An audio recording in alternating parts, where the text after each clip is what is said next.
Impact Family, impacting the world through healthy family. Shalom sahabat Impact Family yang kasih Tuhan. Saudara-saudara, pernah mendengar cerita tentang Yeftah?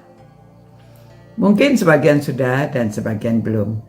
Tapi mungkin sudah lama saudara tidak mengulang cerita ini yang ada di Hakim-Hakim pasal 11.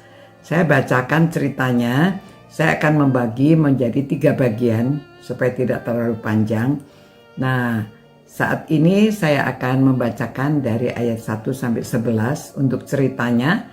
Adapun Yeftah orang Gilead itu adalah seorang pahlawan yang gagah perkasa, tetapi ia anak seorang perempuan sundal.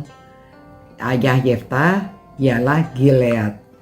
Juga istri Gilead melahirkan anak-anak laki-laki baginya. Setelah besar anak-anak istrinya ini, maka mereka mengusir Yeftah, katanya kepadanya, "Engkau tidak mendapat milik pusaka dalam keluarga kami, sebab engkau anak dari perempuan lain." Ya, jadi mungkin dengan perempuan yang pertama itu tidak resmi gitu ya. Maka larilah Yeftah dari saudara-saudaranya itu dan diam di tanah Tob. Di sana berkumpullah kepadanya petualang-petualang yang pergi merampok bersama-sama dengan dia. Beberapa waktu kemudian Bani Amon berperang melawan orang Israel.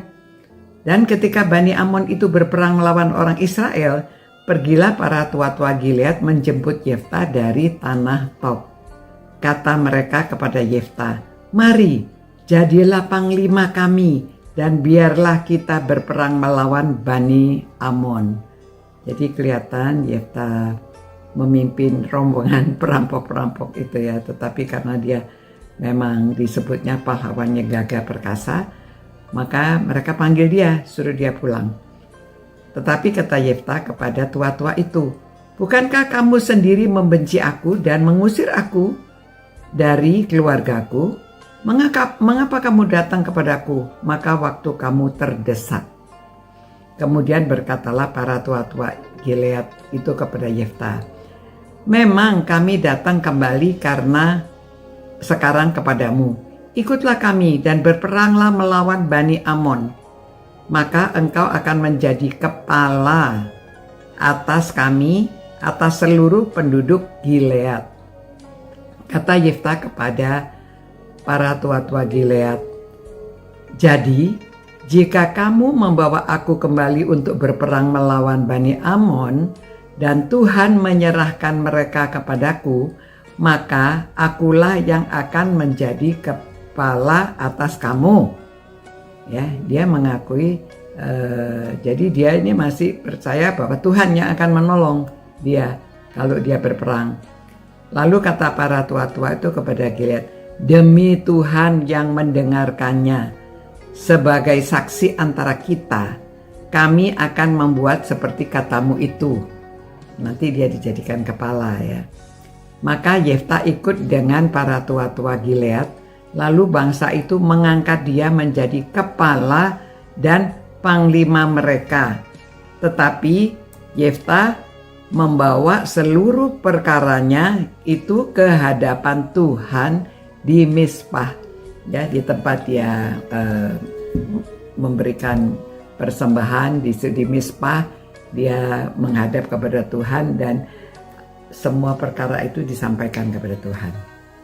Nah, saudara-saudara, kita belajar di sini ya, bahwa tadinya dia adalah anak yang dibuang, tetapi sekarang dia jadi pemimpin yang diundang.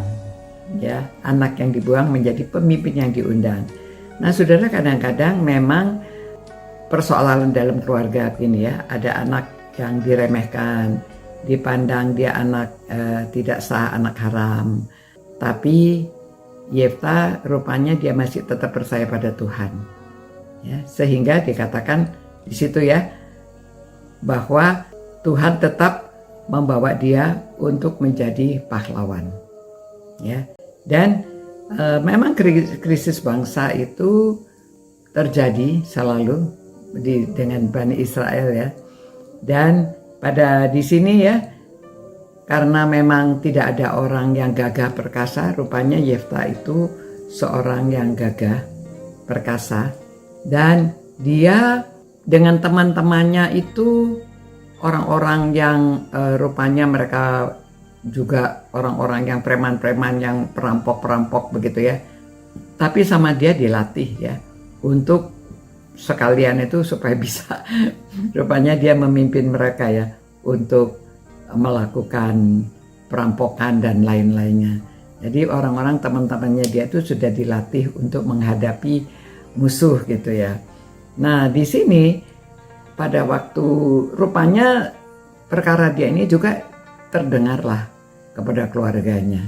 Jadi mereka pikir mungkin dia bisa memimpin pada waktu ada serangan dari Bani Amon. Maka dia dipanggil pulang untuk menjadi kepala. Mungkin adik-adiknya yang lain mereka tidak berani dan tidak ada yang segagah sekuat Yefta. Ya, itu sebabnya dia diminta. Ya, jadi saudara, kita di sini belajar karakter itu diuji pada saat krisis.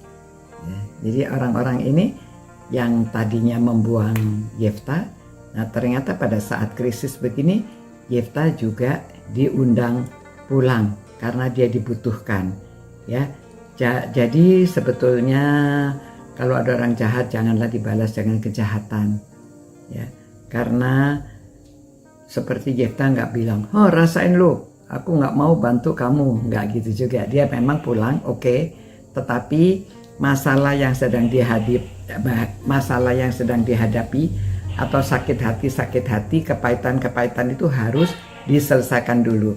Nah setelah dia berbicara, benar kamu angkat saya kalau nanti sudah menang ya. Kalau Tuhan yang menyertai, Tuhan memberi kemenangan. Jadi dia tetap berpegang pada Tuhan akan memberi kemenangan. Jadi di sini luka batinnya harus disembuhkan dulu. Mereka bilang iya nanti kalau kamu menang kamu diangkat menjadi kepala dari mereka.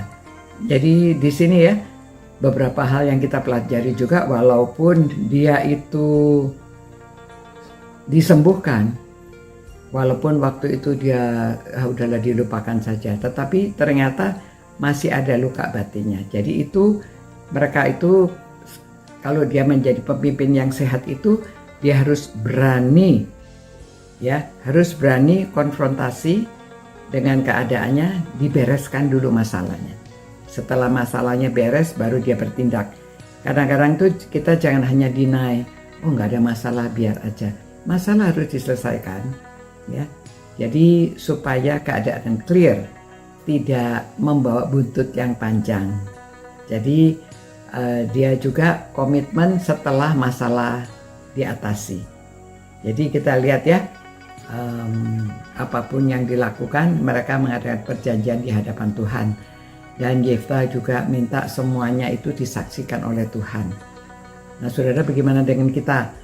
Apakah kita masih ada masalah dengan kepemimpinan kita? Apakah ada hal-hal yang perlu diselesaikan? Sakit hati, kepahitan itu harus diselesaikan ya, supaya tidak berbuntut panjang. Dan jangan dilalaikan juga supaya tidak dikira oh sudah, tapi hal itu bisa timbul lagi kalau kita tidak sungguh-sungguh mengatasinya.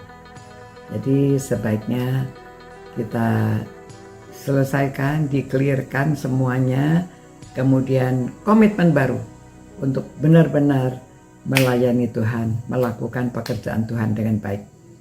Demikian ya, Tuhan tolonglah kami Tuhan supaya kami jangan menyimpan tetap kepahitan namun menyelesaikannya. Dan kalau Tuhan mau pakai kami untuk melayani, biarlah kami melayani dengan baik dan nama Tuhan dimuliakan. Dalam nama Yesus kami berdoa, amin. Demikian saudara-saudara, sampai berjumpa pula. God bless you. Ciao. Impact Family, impacting the world through healthy family.